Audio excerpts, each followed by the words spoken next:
ہمارے ہاں انصاف کے لیے قانون تو موجود ہے، لیکن یہ انتہائی سست روی کا شکار ہے۔ مختلف کیسز سالہ سال تک چلتے ہیں، لیکن ہر بار تاریخ پر تاریخ دی جاتی ہے۔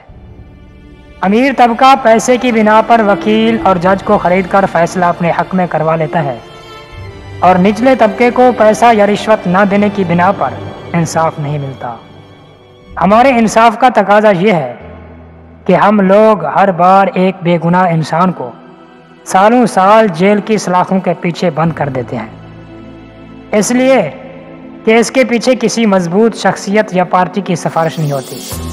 یہاں پر ظالم کو طاقت کی بنا پر رہائی مل جاتی ہے، جبکہ مظلوم ان کیسز کے پیچھے اپنا گھر بار، جائیداد سب کچھ لٹا دیتے ہیں، مگر پھر بھی ان سے ٹھوس ثبوت مانگے جاتے ہیں کہ ایسا کیوں کیا۔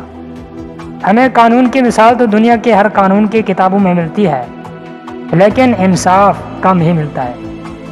جو پارٹی جتنا زیادہ پیسہ لگاتی ہے یا کسی کی سفارش لے کر آتی ہے، اس کا کام سب سے پہلے کیا جاتا ہے۔ اگر کوئی اور امیر طبقہ میں سے کسی سے گناہ یا قتل ہو جائے تو وہ اپنے آپ کو قانون کے حوالے کرنے کے بجائے سارا الزام غریب پر ڈال دیتا ہے، یا دوسری طرف پیسوں کی صورت میں ان کا منہ بند کروا دیتا ہے۔ ہمارے ہاں اس طرح کی بے شمار مثالیں موجود ہیں، اور شاید یہ آئندہ بھی ہوتا رہے گا کہ جب تک عدل کا نظام ٹھیک ہاتھوں میں نہیں جائے گا، اور اگر کسی کیس کا فیصلہ چند سالوں بعد آ ہی جائے تو اس میں بھی مکمل طور پر انصاف ملنا مشکل ہے۔